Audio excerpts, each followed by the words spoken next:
నమస్తే. Welcome to our channel. నేను మీ పద్మావతి. ఈ రోజు మనతో పాటు ప్రొఫెసర్ డాక్టర్ ముల్లపూడి సత్యనారాయణ గారు ఉన్నారు. అయితే ఈయనతో మాట్లాడి ఒక ఇంట్రెస్టింగ్ టాపిక్ ని మీ ముందు తీసుకొచ్చేసా. అండ్ మీరు కూడా చూసేయండి, అదేంటో మీకు కూడా తెలుస్తుంది. నమస్కారం సార్. నమస్కారం మా పద్మావతి. సార్, యాక్చువల్ గా ఈ రోజు నేను మీతో ఈ టాపిక్ మాట్లాడడానికి చాలా ఇంట్రెస్ట్ చూపిస్తున్నాను. ఏంటి అంటే, అమెరికాపై ఆధిపత్యం సాధించాలి అనే ఒక ఉద్దేశంతో చైనా వాళ్ళ గురించి అందరికీ తెలిసిందే. ప్రతి ఒక్క దాని మీద ఆధిపత్యం సాధించాలి అనే ఒక మైండ్ సెట్ వాళ్ళకి ఎప్పటి నుంచో మనం చూస్తూ వస్తున్నాం. లైక్ గతంలో మన ఇండియా మీద జరిగిన విషయాల్లో కూడా మనం అన్నిటిని క్రాస్ ఎగ్జామినేషన్ చేసుకుంటూ వస్తే చైనా ఎప్పుడు కూడా అన్ని దేశాల మీద మనకి ఆధిపత్యం కావాలి అని అనుకుంటుంటుంది. మరి ఇప్పుడు మొట్టమొదటిసారిగా చైనా వాడు ఒక ఏఐ టెక్నాలజీని తీసుకొచ్చాడు, ఆర్టిఫిషియల్ ఇంటెలిజెన్స్. సో దాని వల్ల అమెరికా ఎంతగానో ప్రభావితం చెందింది. అయితే దానిలో ముఖ్యంగా మాట్లాడుకోవాలంటే ఈ డీప్ సిక్ అనే ఒక ఏఐ ఏదైతే ఉందో దాని వల్ల అమెరికా మొత్తం కొలాప్స్ అయిపోయింది అని అంటున్నారు. అసలు దీనికి సంబంధించిన పూర్తి డీటెయిల్స్ ఏంటి, ఎందుకని పడిపోయింది అని ఇంత క్లారిటీగా అది కూడా చైనా వాళ్ళ వల్లే అని చెప్పగలుగుతున్నారు. Very good. చైనా ఎప్పుడు కూడా టెక్నాలజీలో నెంబర్ 1. సూపర్. మనకి ప్రపంచ యుద్ధాలు, ఫస్ట్ ప్రపంచ యుద్ధం, సెకండ్ ప్రపంచ యుద్ధాలు వచ్చినప్పుడు కూడా జపాన్, చైనాలే సూపర్ పవర్స్. అమెరికా ఏం లేదనమాట. ఈ మధ్య కాలంలో అది అగ్రరాజ్యంగా ఎదిగింది. కాబట్టి ఈ ఎంత తొక్కేయాలని చూసినా సరే చైనా వాళ్ళని, మనకి వాళ్ళు ఎప్పుడు కూడా టెక్నాలజీలో అత్యంత చీప్గా, మనకి ఉచితంగా చీప్గా ఇచ్చేస్తారు ప్రొడక్ట్స్. అందువల్లనే మనకి చైనాలో సెల్ ఫోన్స్ ఉంటాయి. ఎంత క్లారిటీ ఉంటాయంటే ఈ కెమెరాలు కూడా అవసరం లేదనమాట. ఆ ఫోన్స్ తోనే మనం వీడియోస్ తీయచ్చు, అంత క్లారిటీ ఉంటాయి. ఏది మనం యాపిల్ ఫోన్ కొనుక్కుంటే ఎంత ఈ కెమెరా ఎంత క్లారిటీ ఉంటుందో ఈ చైనా ఫోన్స్ అంత క్లారిటీ ఉంటాయి. అలా టెక్నాలజీలో రంగం నెంబర్ 1 కాబట్టి ఇదేం చేసిందంటే దాని పట్టు వదలదనమాట. సో కరోనా లాంటి విషయాల్లో మనకి చైనాకి మనకి చైనా వల్ల ప్రపంచ దేశాలే నాశనం అయిపోయినాయి. ఎందుకంటే అక్కడి నుంచే పుట్టింది కాబట్టి కరోనా వైరస్. కానీ టెక్నాలజీలో మాత్రం చైనాని ఎవరు కూడా బీటౌట్ చేయలేం. ఇప్పుడు అసలు మొత్తం ఆర్టిఫిషియల్ ఇంటెలిజెన్స్లో డీప్ సీక్ అని ఒక ప్రోగ్రామ్ని స్టార్ట్ చేసింది, ఒక యాప్ లాంటిది. అదేంటంటే చైనా సంస్థ, అది యుఎస్ టెక్నాలజీకి, యుఎస్ఏ ఏంటంటే జనరల్గా టెక్నాలజీలో దిగ్గజం, అది నెంబర్ 1 అది. కానీ యుఎస్ఏ టెక్నాలజికల్ దిగ్గజాలే భయపెట్టింది అనమాట దీంతో. ఏమిట్రా చేసింది అని అంటే, ఈ డీప్ సీక్ ఎంట్రీతో మనకి ఏఐ టెక్నాలజీలో, ఆర్టిఫిషియల్ ఇంటెలిజెన్స్లో ఒక విప్లవాన్ని తీసుకొచ్చింది. It brought radical and revolutionary changes in AI technology. తర్వాత ఈ ఏఐ రీసెర్చ్ ల్యాబ్ అని ఉందన్నమాట చైనాలో, సిలికాన్ వ్యాలీలో. అది deep seek silicon valley artificial intelligence deep seek research lab, deep seek silicon valley నుంచి ఇది విడుదలైంది. కాబట్టి ఇక్కడ ఏం చేస్తారంటే ఇదంతా కూడా ఒక పెద్ద సంచలనంగా మారిపోయి లాస్ట్ వీక్ ఏం జరిగిందంటే, ఈ ఆర్టిఫిషియల్ ఇంటెలిజెన్స్లో చాట్ బాత్ అని చెప్పేసి ఒకటి తయారు చేశారు. ఆర్టిఫిషియల్ ఇంటెలిజెన్స్ ఏఐ చాట్ బాత్ అని.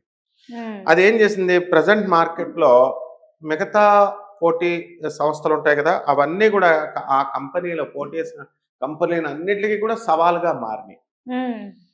ఎలా ఓపెన్ ఏఐ సంస్థ ఈ రూపొందించినటువంటి ఈ చాట్ జీపీటీ, ఇది ఎప్పుడు కూడా ఫస్ట్ ప్లేస్లో ఉంది.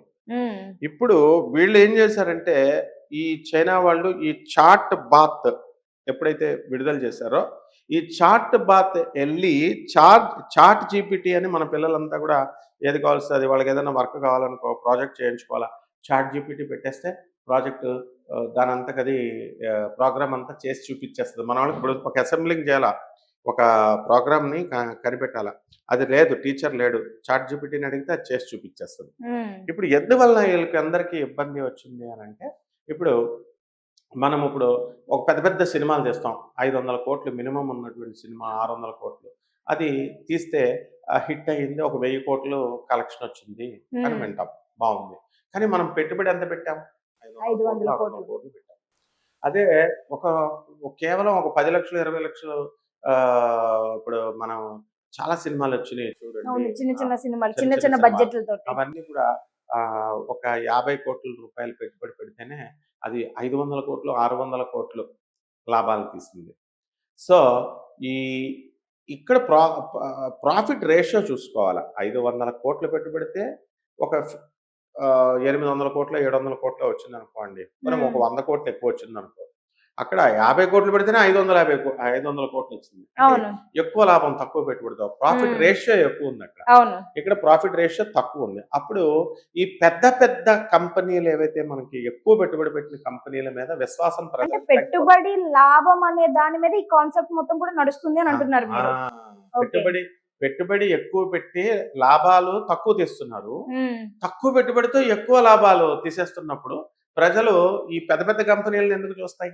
ఆ విధంగా ఈ చాట్ జీపీటీ ఎంతో కష్టపడి వాళ్ళు ఎన్నో వేల కోట్లు ఖర్చు పెట్టి ఈ అమెరికా వాళ్ళు తీసుకొని కొన్ని సబ్స్క్రిప్షన్స్ లాగా పెట్టింది. ఉమ్. అంటే ఏం చేసిందనంటే ఇప్పుడు సపోజ్ ఈ ఈ మన చాట్ బాత్ తీసుకున్నాం కదా, ఎక్కువ సర్వీసెస్ని ఈ చైనా ఏం చేసిందంటే చాట్ బాత్ తీసుకొచ్చి ఎక్కువ సర్వీసెస్ని ఫ్రీగా ఇచ్చేయడం మొదలుపెట్టింది. దీనివల్ల ఏమైంది, ఇంటర్నెట్ హిస్టరీలో ఇది ఒక పెద్ద సంచలనంగా మారింది. ఉమ్. మనము మైక్రోసాఫ్ట్, గూగుల్, యాపిల్, ఆ తర్వాత మెటా వంటి సంస్థలన్నిటికీ కూడా చాట్ బాత్ లాంటి ఇవన్నీ కూడా ఇంట్రడ్యూస్ చేసింది. దాంతో ఏమవుతాయంటే వీటిలన్నిటికీ దెబ్బ తగిలింది. ఇప్పుడు ఏ చాట్ బాత్ వల్ల డీప్ సీక్ వల్ల ఏమైందంటే R1 అని ఒకటి ఉంటుంది. ఉమ్. అందులో ఏంటంటే an ఓపెన్ సోర్స్ ఏఐ మోడల్ని మార్కెట్లోకి దింపేసరికి అది ఏం చేస్తుందంటే సేమ్ చాట్ జీపీటీ ఎలాగైతే వర్క్ చేస్తుందో ఉమ్. అంతే విధంగా ఈ చాట్ బాత్ కూడా వర్క్ చేస్తాయి. ఇవన్నీ పెట్టినాయి, యాపిల్ ఇవన్నీ స్టార్ట్ చేసింది. ఉమ్. దాంతో ఏమవుతాయి, ఇవన్నీ కూడా ఫ్రీ సర్వీసెస్ ఇచ్చేయడం మొదలుపెట్టినాయి. కాబట్టి అప్పుడు ఏమైందంటే యుఎస్ఏ స్టాక్ మార్కెట్ ఉంటుంది మనకి, Hyderabad Mumbai stock exchange Yes. లాగా. ఆ యుఎస్ఏ స్టాక్ మార్కెట్లో మొత్తం అన్ని ధన్ అని పడిపోయినాయి. ఈ పెద్ద పెద్ద కంపెనీల ఐటీ కంపెనీల షేర్లు ఉంటాయి కదా, అవన్నీ ఒక్క రాత్రిలో ధనాలు అన్ని పడిపోయినాయి అనమాట. పడిపోయేసరికి మెయిన్గా ఈ ఏఐ సంస్థ రూపొందించినటువంటి చాట్ జీపీటీ అందిస్తున్నటువంటి ప్రీమియమ్స్ ఉంటాయి ముందు, ప్రీమియం Yes. సబ్స్క్రిప్షన్స్. అవును. ఆ సబ్స్క్రిప్షన్ సర్వీసెస్ ని ఈ చైనా సంస్థ ఏం చేసిందంటే ఏఐ సంస్థ డీప్ సీక్ ఏఐ ఫుల్ ఫ్రీగా ఇచ్చేసింది. అక్కడ Okay. ఇప్పుడు అమెజాన్ లో వాటిల్లో మనం అవును. ఒక సినిమా మూవీ చూస్తాం కదా, చూడాలన్నా కూడా మన చూస్తాం. సబ్స్క్రిప్షన్ Premium చేసుకోవాలి. subscription అవును. అలా కట్టక్కర్ లేకుండా ఇక్కడ ఫ్రీగా ఇచ్చేస్తున్నాడు. మనం చక్కగా గూగుల్లో ఓపెన్ చేసేసుకొని ఫ్రీ సర్వీసులు, ఈ యూట్యూబ్లో ఎలాగైతే ఫ్రీ సర్వీసులు ఫ్రీగా సినిమాలు చూసేటప్పుడు సబ్స్క్రిప్షన్ కట్టి ఎందుకు చూస్తాం, యూట్యూబ్ వరల్డ్నే కదా మనం ప్రిఫర్ చేస్తాం. అలాగా ఈ యొక్క దీనివల్ల ఈ చాట్ జీపీటీ ఏమో మినిమం ప్రీమియం సబ్స్క్రిప్షన్స్ కట్టాలి, అవి కట్టక్కర్ లేకుండా ఇక్కడ ఫ్రీగా ఇది ఇచ్చేస్తుంది అనమాట. దీనివల్ల ఏమైందంటే మనకి ఎక్కువగా స్టూడెంట్స్ అందరూ పెద్దవాళ్ళంతా కూడా మ్యాథమెటికల్ రీజనింగ్ అని ఒకటి, కోడ్ జనరేషన్ అని ఒకటి, ఆ తర్వాత సిగ్నలింగ్ అని ఇలాంటి ఏరియాస్ ఉంటాయి. ఈ ఏరియాస్ అన్నిటికీ కూడా సబ్స్క్రిప్షన్స్ కడితేనే కానీ వాళ్ళు చూడడానికి కుదరదు. అలాంటిది ఇవన్నీ కూడా ఫ్రీ చేసేసింది. ఫ్రీ చేసేయడం